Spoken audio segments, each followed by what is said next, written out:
فاذكروني اذكركم السلام علیکم ناظرین، آپ دیکھ رہے ہیں دارالوحی انسٹیٹیوٹ آفیشیل چینل۔ میں ہوں آپ کا میزبان محمد فیضان۔ ہمارے ساتھ قاری محمد خبیب محمدی صاحب موجود ہیں۔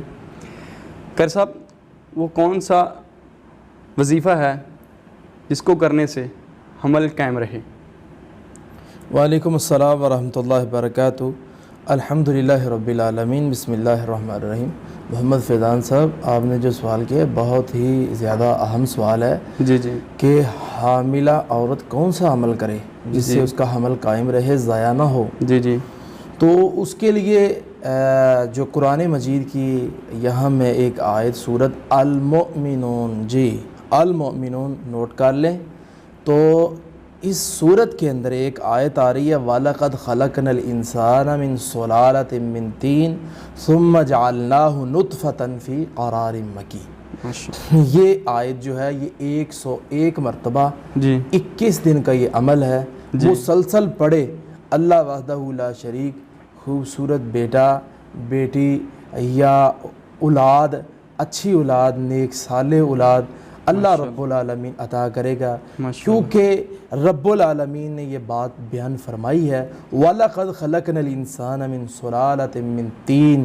ہم نے انسان کو ٹھیکری مٹی سے پیدا کیا، پھر ہم نے ایک پانی کے ذریعے سے اسے آگے انسان بنا دیا، تو پھر ہم نے اس کی مختلف حالتیں آگے اللہ کا قرآن بیان کر رہا ہے، لیکن ہم نے صرف اتنا پڑھنا ہے جتنا میں نے بتایا ہے۔ تو یہ سورت نوٹ کر لیں۔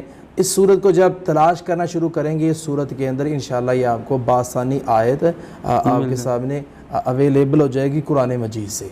تو یہ اس کی تعداد بھی آپ نے نوٹ کر لینی ہے، میں نے بتا دی ہے کتنی مرتبہ پڑھنا ہے۔ اور اس کے اندر اور بھی کوئی کویشچن ہے تو وہ لازمی کریے، کیونکہ اس کے اندر فیضان صاحب کئی چیزیں ہیں جو سمجھتا ہوں میں کہ 18 کا مسئلہ ہے، اور بھی کئی مسائل اس کے درمیان میں آتے ہیں۔ اور کئی ایسی عورتیں ہوتی ہیں جن کا حمل بالکل ہی ضائع ہو جاتا ہے، ان کی پڑھائی اور انداز کیا ہے۔ تو اس لیے یہ آیات اللہ کے ہاں ایک التجا ہی ہوتی ہے، اللہ کے ہاں ایک گڑ گڑانا ہی ہوتا ہے کہ اللہ اسے قائم رکھ دے اور ہمیں کوئی مسائل کا شکار نہ ہونا پڑے۔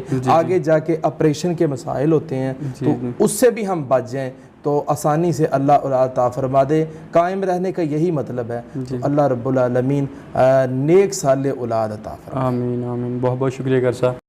فاذكروني